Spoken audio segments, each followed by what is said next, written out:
버핏이라는 사람의 재산의 규모를 보더라도 처음부터 부자였었어요. 뭐 고등학교 때부터 임대사업을 했던 사람이니까. 그런데 버핏의 재산을 크기를 비교를 해보면 60대 이후에 번 돈이 거의 80%가 돼요. 소위 말해서 예. 넘사벽의 수준에 가게 된 결정적인 계기가 바로 그 복리였다. 예, 그러니까 듣다 보면 알걸요 하다 보면 늘걸요 재테크 비법을 매일 오전 11시 변하고 친근한 경제 파트너 박연미의 목돈 연구소. 돈 되는 지식으로 빼곡하게 채워진 그런 편의점이죠. 지식 편의점 미래에셋 투자와 연금센터 이상건 전무와 함께합니다. 안녕하세요. 예, 반갑습니다. 자, 전무님 오늘 복리라는 제목을 알려주셨어요. 예. 복리 우리가 흔히 금융상품 얘기할 때 듣긴 들었는데 예. 저는 이런 얘기는 세상 태어나서 처음 들었습니다. 아인슈타인이 세계 8대 불가사의 가운데 하나로 복리를 꼽았다. 예. 이 아인슈타인은 제가 아는 그 물리학자 예, 그분 맞습니다. 맞아요? 예.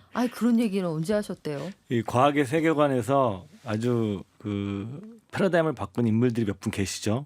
그 아이작 뉴튼 경이 등장을 하면서 우리가 물리 기계 시대가 열렸고, 그 다음에 이제 그 아인슈타인의 상대성 원리가 나온 거고, 최근에 이제 매우 어려운 그 양자 역학 이런 게 나오고 있는 네. 거죠. 그러니까 그렇게 유명한 과학자들은 많은데 이렇게 세상을 바라보는 어떤 과학적 패러다임을 바꾼 인물들은 사실은 꼽아요. 그래서 위대한 거고 이 사람들이. 아인슈타인이 이제 복리를 두고 참 그 세계 8대 불가사의다 이런 얘기를 했고, 또 워렌 버핏도 자기가 부자가 된 비결을 두 가지로 얘기하고 있거든요. 하나는 난소 로또에 당첨이 됐다. 난소 로또라는 게 저는 참 워렌 버핏이라는 사람이 자기 인생을 두고서도 확률적으로 이렇게 생각하는 면을 보고 굉장히 참 대단한 삶을 생각한 적이 재밌네요. 한 적이 네. 있었는데, 왜냐면은 자기가 한 얘기가 난 1920년대에 미국에서 그것도 백인으로 훌륭한 부모님 밑에서 최고의 교육을 받았고 그다음에 최고의 스승을 만났다. 이거는 내가 선택한 게 아니다라는 거죠. 그게 난소로또고, 두 번째 내가 부자가 된 것은 나는 아주 일찍 투자를 시작했다. 어려서부터 8살 때인가 9살 때부터 시작했으니까 이 사람이 그다음부터 단 한 번도 지금까지 거의 90대까지도 80년 넘는 세월 동안 단 한 번도 투자를 멈춘 적이 없었죠. 야. 그러니까 그 과정에서 내가 복리 때문에 부자가 된 것이다라는 얘기를 하거든요. 그래서 여러분들이, 저는 제가 이 복리에 대한 얘기는 오늘하고 좀 다른 주제로 이 방송 몇 번 말씀드린 적이 있었는데, 이 복리를 자기 인생관으로 받아들이는 사람과 받아들이지 않는 사람들은 큰 차이가 난다. 그리고 이 투자를 하려는 사람들은 이 복리를 종교처럼 얘기해야 된다. 신앙으로 얘기해야 된다라는 말씀을 드리고 싶습니다.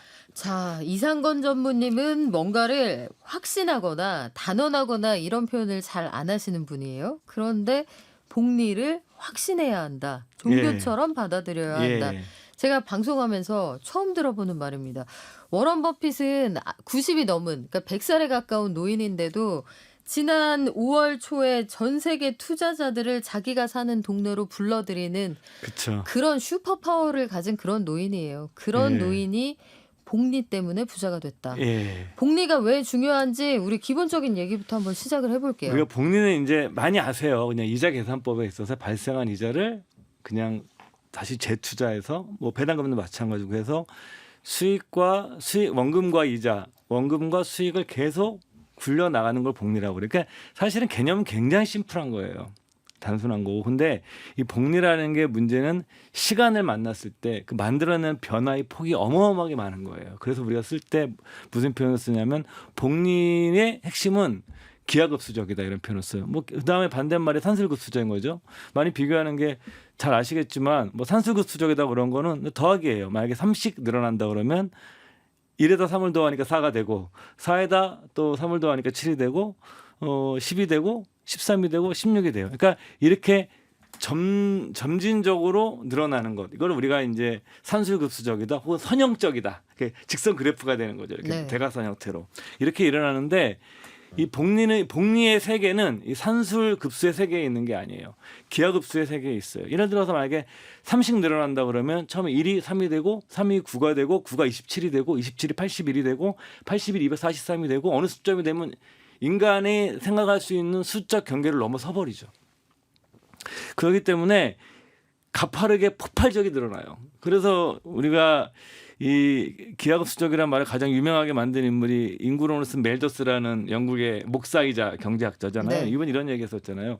인구는 산소급수적이 아니라 기하급수적으로 늘어난다. 그러니까 이제 우리 준비해야 된다 이런 얘기를 했던 거고 굉장히 비관적인 전망을 했던 경제학자였었는데 또 수학자들이 많이 하는 복리를 설명할 때 제가 그래서 어느 수학자분이 그 청소년 교양도서에서 나온 내용을 제가 하나 준비하려고 인용을 해왔는데 네. 두께가 0.2mm인 신문지를 반으로 접는 거예요. 그걸 총 50번. 그러면 그게 나중에 두께가 얼마가 될까? 0.2mm짜리 신문지를 반씩 복리식으로 늘어나는 거죠. 기하급수적으로. 네. 그리고 50번을 접으면 길이가 얼마큼 될 것 같으세요? 상상이 안 되는데요. 잘 모르겠어요. 그렇죠. 네. 인간이 갖고 있는 수적 감각으로 상상이 안 되는 숫자예요. 그래서 뭐 처음에는 초기에는 이해가 돼요. 0.2mm 접으니까 곱하기 2니까 0.4가 될 것이고 그 다음에 0.8이 될 것이고 뭐 0.16이 될 것이고 이렇게 쭉 그러니까 늘어나는데 50번 접으면 얼마가 되냐면 지구와 태양 간의 거리보다 더 두꺼워요. 아 정말요? 예.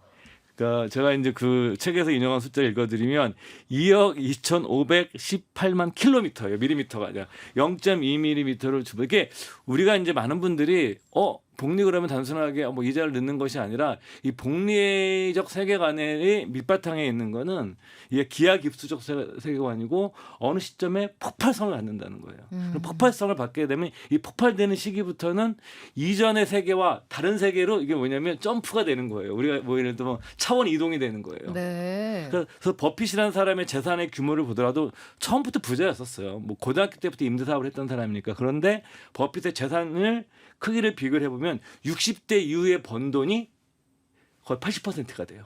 소위 말해서 예. 넘사벽의 수준에 가게 된 결정적인 계기가 바로 그 복리였다. 예, 그러니까 버핏의 재산이 아주 폭발적으로 증가한 시기는 그가 투자했던 거의 50년 뒤부터 아주 폭발을 해버리는 거예요. 그러니까 버핏이 그 전에 이미 부자였는데 60세 이전의 버핏의 재산에 갖고 있는 그 사이즈와 60대 이후는 다른 차원의 자산인 거예요. 갑자기 물리학자들이 왜 여기 복리를 관심 있어하고 예. 이걸 불가사의라고 했는지 알 것 같아요. 이게 보통의 점프로 넘어설 수 있는 숫자가 아니다. 이거는 예. 완전 퀀텀 점프다 이런 얘기로 그렇죠. 이해가 네, 가는데 맞습니다. 우리가 사는 세상에도요. 복리식 구조로 기하급수적으로 늘어나는 것들이 많죠, 사실. 그렇죠. 이번에도 우리 코로나19 바이러스가 있었을 때 사실 그 감염병 학자들 사이에서 좀 이견이 있었어요. 그러니까 아주 적극적으로 대응해야 된다는 분도 계셨고 어차피 못 막는다. 그러니까 이제 위중 환자 위주로 네. 해서 사회적 비용을 낮춰 나가야 된다. 뭐 이런 식으로 백신은 맞는 건 맞는 거지만 이런 식으로 약간 이견이 있었던 걸로 제가 뭐 알고 있거든요. 이게 이제 바이러스나 산불 같은 경우가 퍼져나가는 방식이 산불도 마찬가지예요. 이게 기하급수적으로 퍼져나가거든요. 처음에 바이러스가 한 명이 걸렸겠죠. 그럼 각각 한 명한테 되는데 이게 두 명일 땐 표가 안 나요. 그래서 두 명이 네 명이 되고 네 명이 여덟 명이 되고 어느 순간 되면 뭐냐면은 인간이 걷잡을 수 없는 시기가 되는 거죠. 통제 범위를 벗어나는 그렇죠. 거죠. 인간이 할 수 있는 것은 네. 그 영향력을 최소화하는 거죠. 왜냐하면 그게 기하급수적으로 증가하는 순간부터는 할 수가 없는 거죠. 그렇기 때문에 결국은 최종적으로는 우리가 바이러스에 뭐 백신을 맞고 예방을 하고 두 번째는 뭐죠? 바이러스와 더불어 사는 삶을 살기 시작하는 거죠. 이제는 지금 우리가 이제 코로나 바이러스와 더불어 살기 시작하는 삶을 이제 시작을 한 거죠. 그래서 나왔던 말이 위드 코로나잖아요. 그렇죠. 그 이제 그렇게 되는 중간에. 거죠. 그래서 이게 뭐냐 그래서 복리가 처음에 그래서 우리가 산불이나 바이러스 같은 건 초기 진압이 중요하겠죠. 그렇기 때문에 이게 기하급수적인 성질을 갖고 있기 때문에 초기에 굉장히 이거를 잘 줄여내지 않으면 어렵다는 거죠. 그냥 이거는 뭐 의학적인 얘기가 아닙니다. 저는 기하급 설명하기 아닌데 그렇지만 이것이 우리가 이면을 다시 뒤집어보게 되면 이게 폭발하는 순간에는 그 산불도 같은 경우가 확 퍼지면 거의 진압이 안 된다고 그러거든요. 그냥 다 타서 없어지는 네. 것까지 간다고 그래요. 심한 경우에는. 근데 이 폭발적인 세계라는 것 자체가 우리가 평소에 느끼지 못하지만 실제로 우리가 살고 있는 삶에서 이런 기하급수적인 현상이라든가 이런 것들이 어마어마한 영향을 미치고 있고 돈도 그 중에 하나라는 거죠. 야, 돈이 그렇게 불어나면 참 좋을 텐데. 좋죠. 들으시는 분들 생각할 거예요.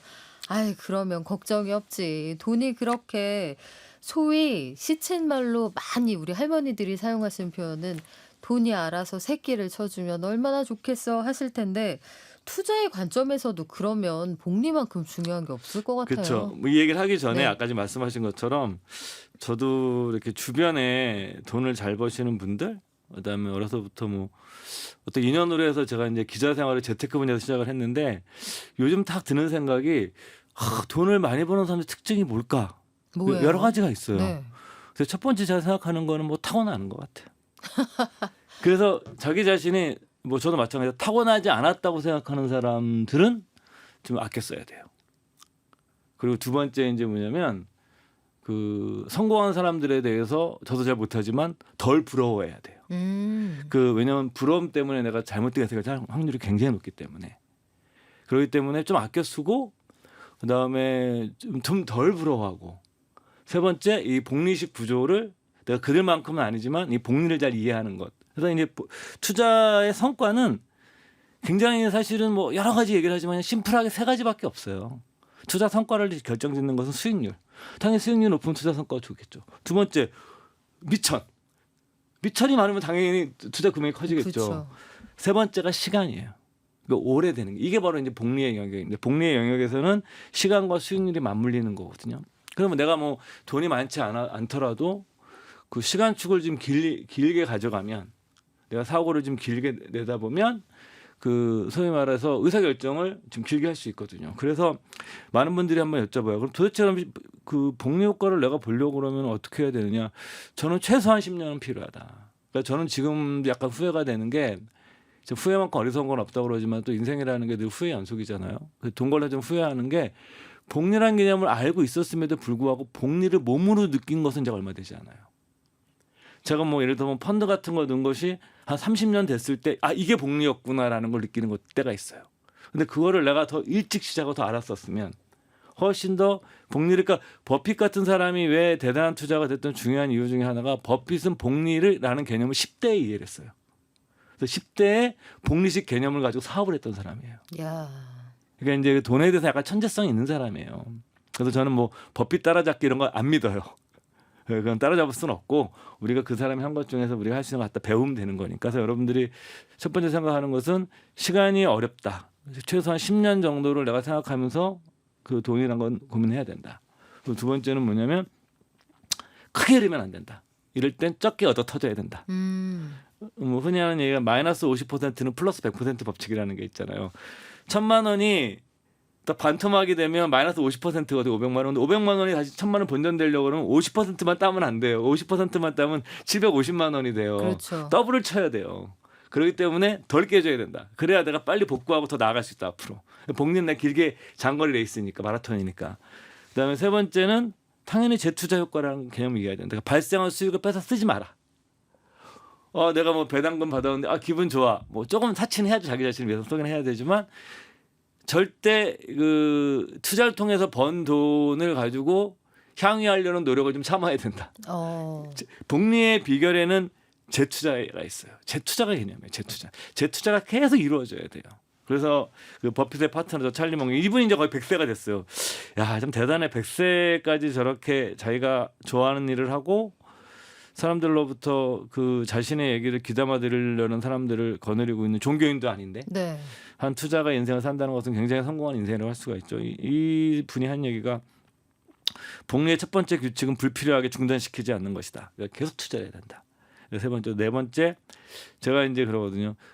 기대 수익률을 너무 높게 가져갈 필요가 없다. 복리를 믿는 사람들은. 여러분들 만약에 26%를 내가 10년간 수익을 내게 되면 10년 뒤 몇 퍼센트 날 것 같은데요, 수익이. 근데 26% 정도를 10년간 딱 내면 올해 26 하고 내년도 그걸 받고 여기에서 또 26이잖아요. 계속 해나가면 잘 모르겠어요. 10년 뒤에 10배가 됩니다. 야. 그러니까 우리가 많은 분들이 막 더블 치고 막 3배 먹었어 이렇게 생각을 하세요. 뭐 아파트도 뭐 한번 먹어 3배 먹어야지 뭐 2배. 근데 사실은 그것이 과연 저는 드리고 싶은 말씀이 그게 과연 내 실력일까?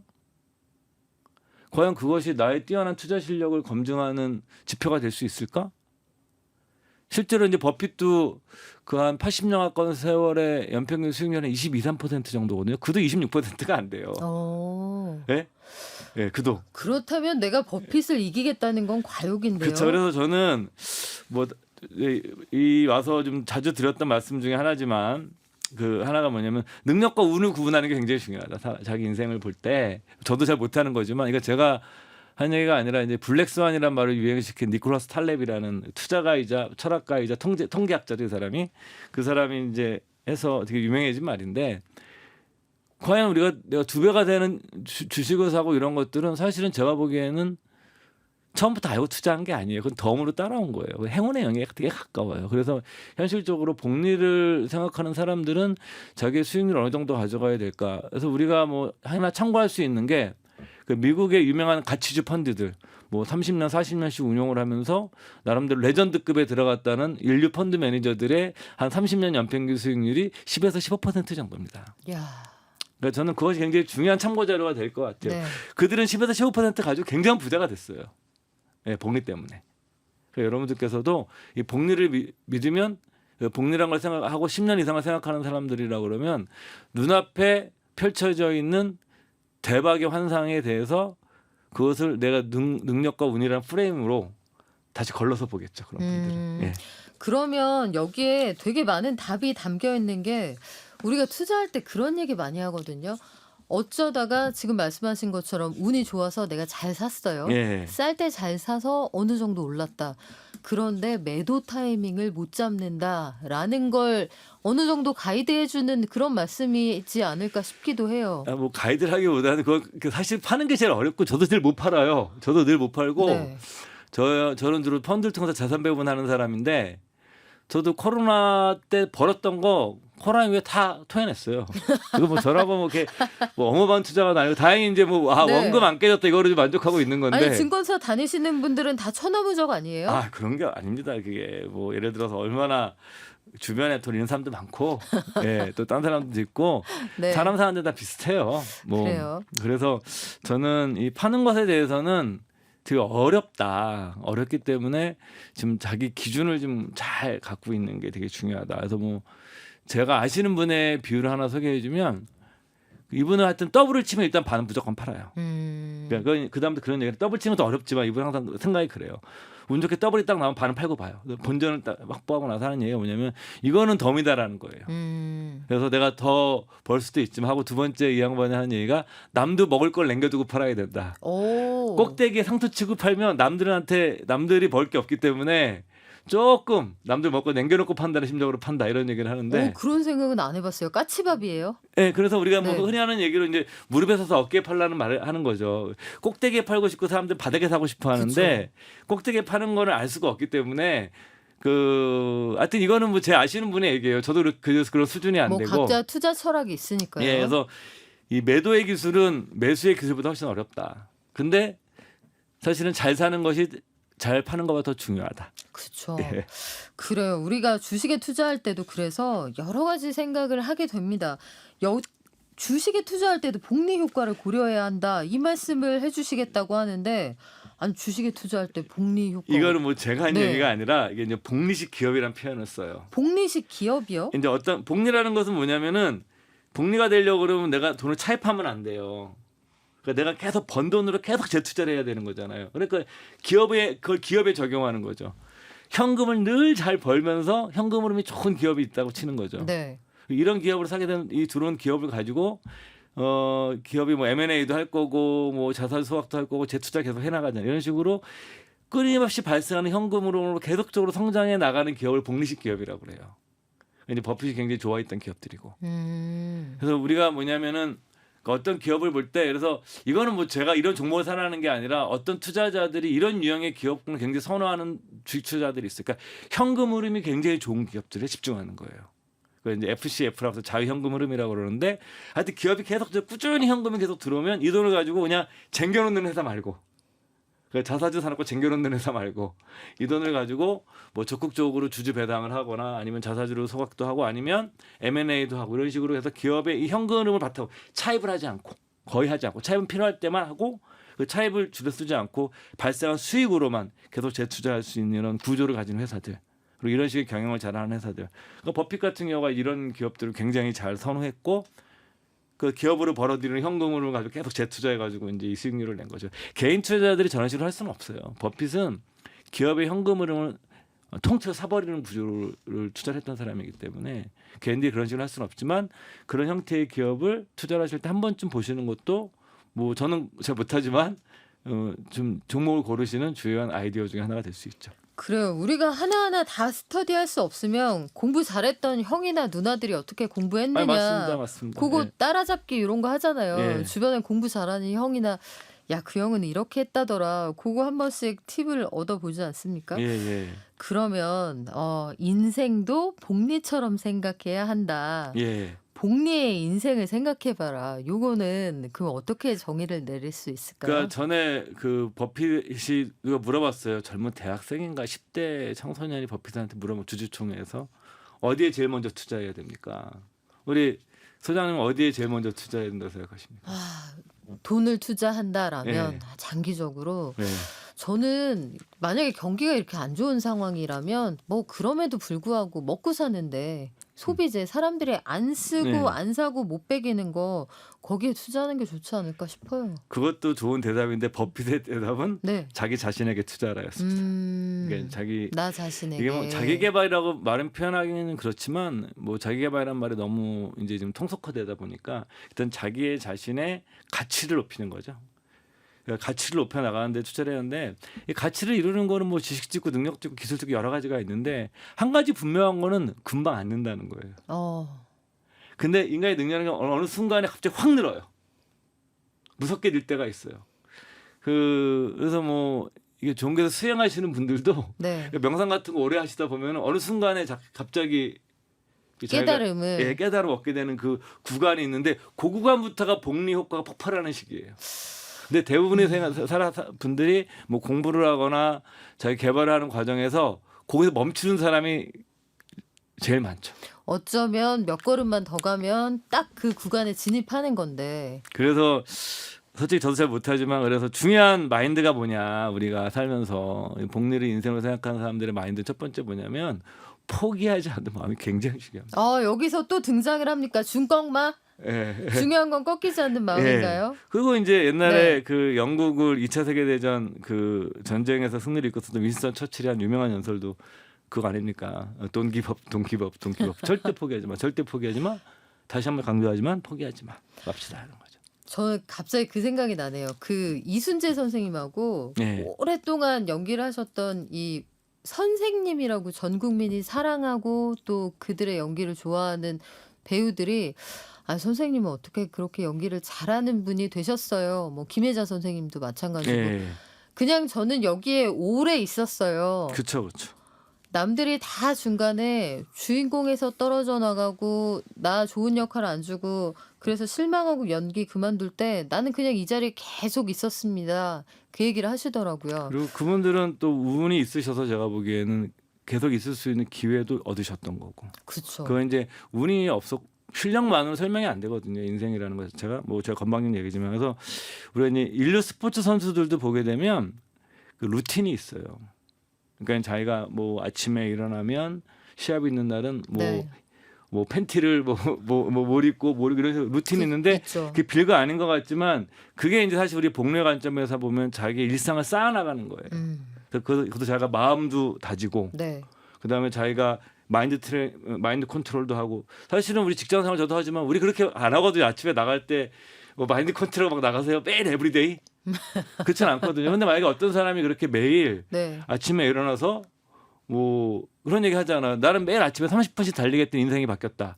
제가 뭐 유튜브를 좋아하는 사람 달리기는 안 하거든요. 무릎이 좀 안 좋아서. 근데 그 유튜브 보는 걸 매우 좋아해요. 거기 어떤 걸 제가 주로 보냐면 매일 달리기 해서 인생이 바뀐 사람들의 스토리가 좋아서. 그러니까 자기가 매일 30분씩 뛰었더니 인생이 바뀌었다. 그러니까 저는 뭐냐면 매일 한 가지씩 뭐를 계속 할 수 있으면 10년 투자하듯이 그러면 저는 바뀔 거라고 봐요. 그래요. 어제랑 똑같이 오늘을 사는데 인생이 내일 바뀌길 바라는 거는 그거는 약간 거저먹으려는 심보. 그렇죠. 그래서 네. 저는 뭐 이거 제가 한 얘기가 아니라 그 이제 습관 연구 그다음에 그런 것을 연구하는 분야들이 요즘 이제 심리학자들 많이 거기서 보게 되면 우리가 큰 거를 바꾸려고 그러잖아. 난 내일부터 아침 일찍 일어나서 뭐 하고 뭐 그 아이들이 저희 어렸을 때 방학 때 계획 세우듯이 네. 그건 다 실패한다라는 거예요. 그래요. 하나하나. 그럼 어떤 전략이 제일 네. 좋냐? 한 놈만 쥐어패는 전략이 맞다라는 거예요. 한 놈만 쥐어패는 거야. 네. 나는 무조건 일어나면 나가서 산보할 거야. 아침에 20분씩. 네. 그리고 난 점심 먹고 나면은 무조건 나는 혼자 그 산보하고 혼자 밥 먹고 약속 없는 날은 혼자 30분 책 읽을 거야. 이렇게 한 놈만 쥐어패는 거예요. 자, 그러면 예. 투자자 입장에서는요. 네. 복리 효과를 내기 위해서 가져야 할 매일매일 해야 할 이 마음가짐 마지막으로 정리를 좀 해볼까요? 그러니까 투자는 기본적으로 이렇게 경험이 많으신 분들은 모르겠지만 이제 시작을 하시고 새롭게 하시거나 아니면은 좀 자기가 스스로 판단하시기에 내가 중급 정도밖에 안 된다 저처럼 이렇게 생각하시는 분들이라 그러면 계속 투자를 하셔야 돼요. 멈춰서는 안 된다. 그러니까 찰리 먼거 말이 맞아요. 그래서 여러분들께서 뭐 정식 투자 같은 걸 하잖아요. 그럼 주가가 빠진 이분들이 오히려 안 하세요. 네. 더 빠질까 봐. 저희 직원이 그렇게 하고 있길래 제가 가가지고 그러지 말라고 계속 넣으라고. 그래서 지금 손실 다 복구됐어요. 이제 플러스가 났어요. 네. 왜냐하면 근데 계속 거기서 멈췄으면 지금 회복이 안 됐을 거예요. 계속 멈추면 어떤 일이 생겨났냐면 거기서 싸게 사고 또 발생한 배당의 재투자가 이루어지기 때문에 여기서 뭐냐면 속도가 빨라지는 거예요. 이게 이제 그 미국의 유명한 증권학자인 제레미 시겔 교수가 한 얘기가 이게 그 복리의 가속도 효과라는 표현을 쓰거든요. 이게 가속도가 붙기 시작해. 이렇게 나중에 뭐 복리라는 것은 시간이 지나갈수록 커지면 굉장히 가속도가 붙거든요. 근데 네. 우리는 못 느끼지만 짧은 시간에도 그런 가속도가 발휘되는 구간이 있기 때문에 여러분들께서 그냥 내가 타이밍을 맞춰야지라기보다는 일반 투자자분들은 꾸준히 적립식으로 하다가 더 많이 빠지면 더 사고 이런 식으로 꾸준히 오르면 좀 쉬고 계속 넣으면서 이런 식으로 계속 투자하시는 것이 저는 이 복리 효과를 내 편으로 만드는 방법이라고 생각을 합니다. 네, 여러분 중요한 건 꺾이지 않는 투자라고 합니다. 열심히 한번 해보자고요. 지금까지 지식편의점 미래에셋 투자와 연금센터 이상건 전무와 함께했습니다. 고맙습니다. 네, 고맙습니다.